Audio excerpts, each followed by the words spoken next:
Dans l'histoire, il y a toujours eu des violations des droits de l'homme et des manifestations de la part des citoyens pour améliorer leurs conditions. Par exemple, les femmes ont protesté pour la reconnaissance du droit de vote, à l'avortement et au divorce.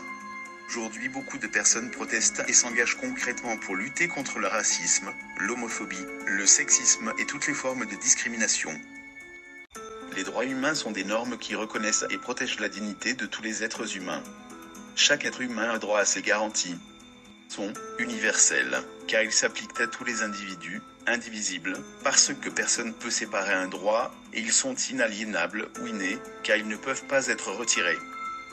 Parmi les droits, on rappelle surtout les droits sociaux, dont on parle aussi dans la Déclaration universelle des droits de l'homme de 1948, qui est inspirée de la Déclaration des droits de l'homme et du citoyen proclamée pendant la Révolution française.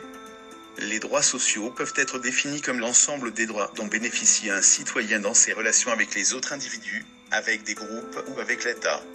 Les droits sociaux les plus importants sont, par exemple, le droit à la sécurité sociale, fondé à obtenir la satisfaction des droits indispensables à la dignité et au libre développement de sa personnalité.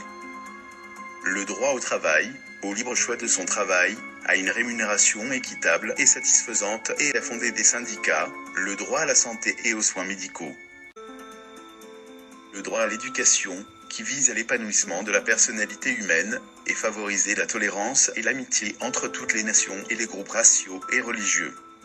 Mais on ne doit pas oublier un aspect fondamental, chacun peut être un acteur essentiel de cette évolution. Chacun doit s'engager chaque jour dans la vie sociale. Nous entendons par engagement social un ensemble d'actions, de comportements, d'attitudes susceptibles de contribuer au mieux-être d'autres individus ou de la collectivité dans son ensemble. On peut manifester,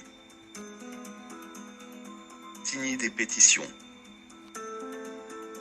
revendiquer la liberté d'expression, refuser les discriminations,